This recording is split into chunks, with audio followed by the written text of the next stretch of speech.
Ninguém está acabando com a Hora do Brasil. Nós estamos estendendo a obrigatoriedade da transmissão da Hora do Brasil. Essa proposta é uma proposta para acabar com a Voz do Brasil. Flexibilização é liquidar com a Voz do Brasil. O único parlamento do mundo que vota contra si próprio, contra a sua capacidade de divulgar aquilo que realiza. Até agora, não deu o texto ao nosso partido e sequer discutiu e sentou conosco. Não dá para discutir essas coisas assim. Eu me recuso a acreditar que alguém possa dizer que no projeto distribuído com uma semana de antecedência não teve tempo de discutir.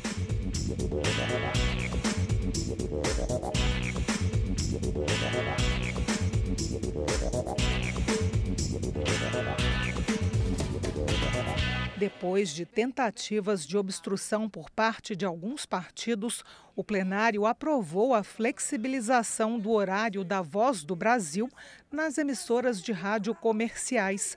A proposta permite a veiculação do programa entre 7 horas e 9 horas da noite.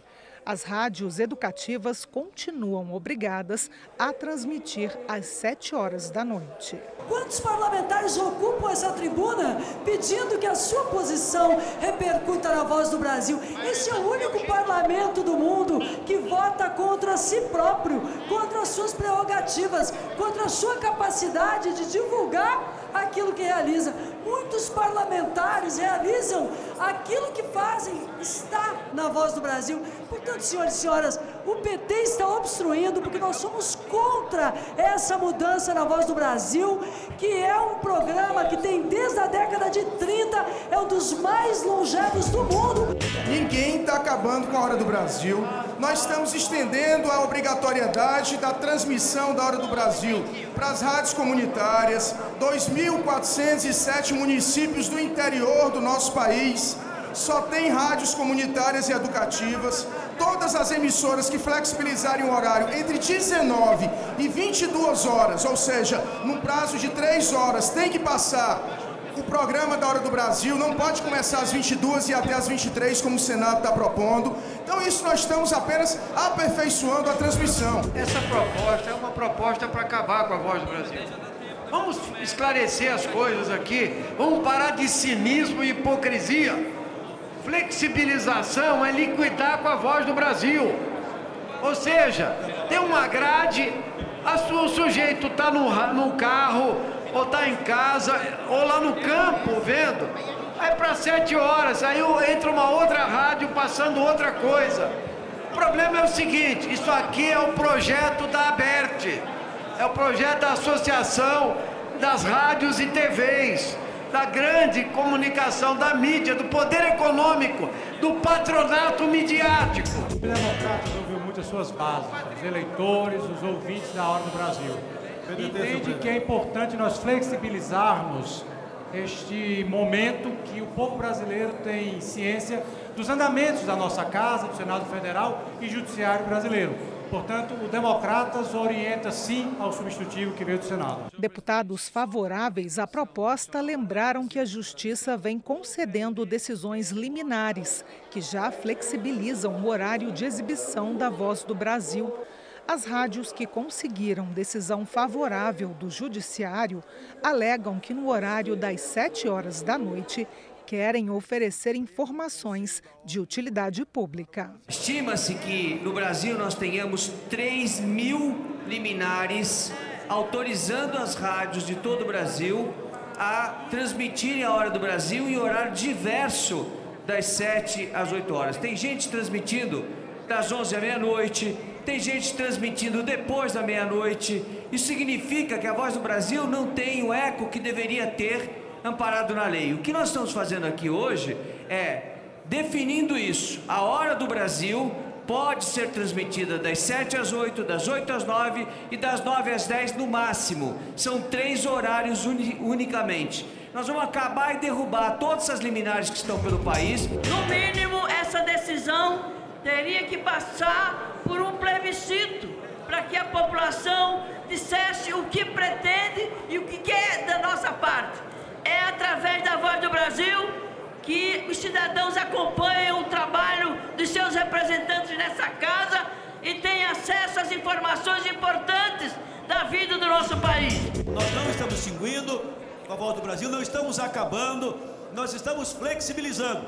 Eu tenho exemplo no meu estado, que tem jogos em futebol às 7 da noite e que as emissoras não podem transmitir o jogo exatamente por conta da rigidez do horário da Voz do Brasil. Se ela tiver a alternativa de poder transmitir num outro horário, desde que de forma equilibrada e com regras objetivas, é perfeitamente possível fazer essa compensação.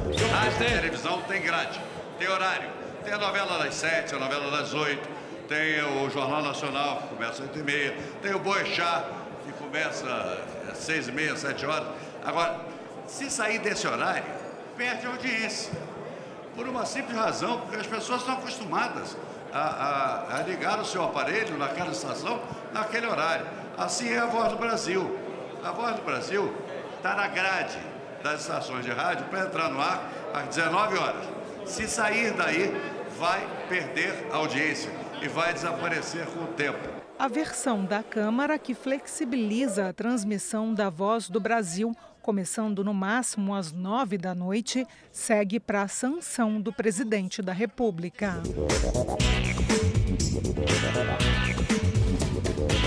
O plenário aprovou o regime de urgência para o projeto que torna obrigatório em escolas e creches a presença de pessoas capacitadas para prestar os primeiros socorros. Esse projeto, presidente, na verdade, ele institui a obrigatoriedade de treinamento aos profissionais de educação e primeiros socorros básicos.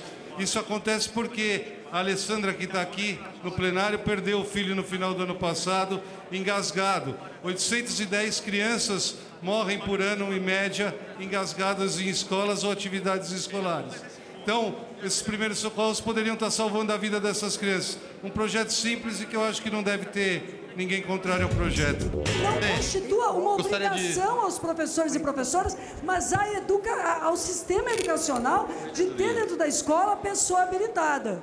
Ou seja, nós queremos conversar com o autor e eu acho que, Vossa Excelência, nós podemos aprovar a urgência com o acordo de que Vossa Excelência constitui o grupo de trabalho e vamos analisar e priorizar que todas as escolas tenham também profissionais de saúde. Esclarecer aos colegas que o projeto nosso, do qual eu sou autora junto com o deputado Ricardo Zá, ele trata de conferir a obrigatoriedade aos estabelecimentos públicos e privados voltados ao ensino, à recreação infantil e fundamental, a capacitar seu corpo docente funcional em noções básicas de primeiros socorros.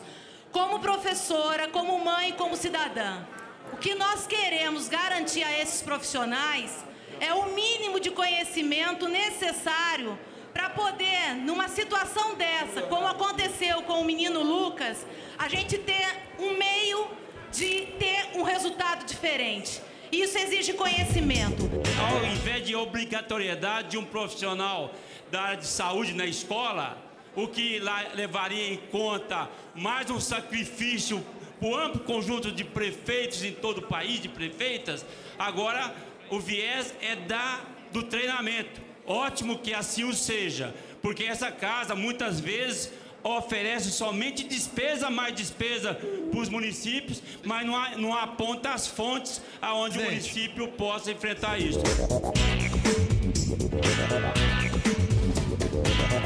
Os deputados também aprovaram a urgência para o projeto que cria o Sistema Único de Segurança Pública.